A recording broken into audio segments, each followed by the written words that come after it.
আমি যেহেতু রক্তশূন্যতার রোগী, সেহেতু আমার খাবার-দাবার কিন্তু সেই অনুযায়ী আমার ডায়েট চার্টটা আমি ওরকমভাবেই রাখার চেষ্টা করি। এজন্য আবার ডাক্তারের কাছে আবার এত আ ফিস দিয়ে যাওয়া লাগে না। কারণ আজকাল তো YouTube এ মাসাল্লাহ দিলে এভেইলেবল থাকে সবকিছু। আর আমাদের মেয়েদের মধ্যে এগুলা কিন্তু অনেক বেশি সচরাচর হয়ে থাকে। মেয়েরা বেশিরভাগ হচ্ছে রক্তশূন্যতায় ভুগে। এবার বিয়ের পরে বা বেবি হওয়ার পরে, আর আমার তো জন্মের পর থেকেই এরকম অবস্থা। মানে এটা আমার ডিএনএ থেকে হয়তো হয়েছে, সেটা আমি জানি না সিওর। এটা ডক্টররা অ্যাকচুয়ালি ডিটেইলে বলতে পারবে। আচ্ছা, আমার আজকের যে ব্রেকফাস্টটা রয়েছে এটা খুবই হেলদি ছিল ওয়েতে অ্যাকচুয়ালি। আমি লাল শাক ছিল বাসায়, অ্যাকচুয়ালি আমাদের গ্রামের থেকে লাল শাক আনা হয়েছিল। ওটাকে আমি বেশি করে লাল শাক আর ধনেপাতা দিয়ে, লাল আটা দিয়ে ওটা আমি বানিয়ে ফেলে তারপর খেয়ে নিয়েছি। আর লেফট ওভার কিছু ফুড ছিল। আর হচ্ছে আমি পড়তেও বসে গেলাম।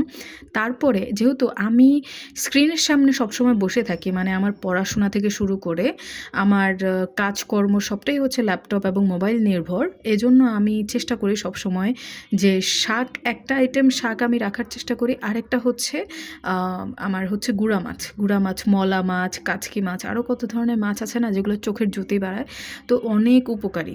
গুড়া মাছ খাবেন, চেষ্টা করবেন। আর আজকাল তো বেশিরভাগ মানুষেরই হচ্ছে মোবাইলের মধ্যে অনেক বেশি ঢুকে থাকে। আর অনেক আপুরাও ভ্লগারও রয়েছেন। তাদেরকেই স্পেশালি আমি বলবো যে না, আমাদের অ্যাকচুয়ালি চশমা ধরার আগে অ্যাটলিস্ট ফুড, মানে আমাদের ফুডটা কন্ট্রোলে রাখা উচিত। তারপর বিকেল হয়ে গিয়েছিল, আমার মন চাচ্ছিল, আর কলাটা অ্যাভেলেবল ছিল ঘরে, আর আমি কলাটা খাওয়ার চেষ্টা করি। কলা কিন্তু অনেক বেশি আয়রন রিচ হয়ে থাকে।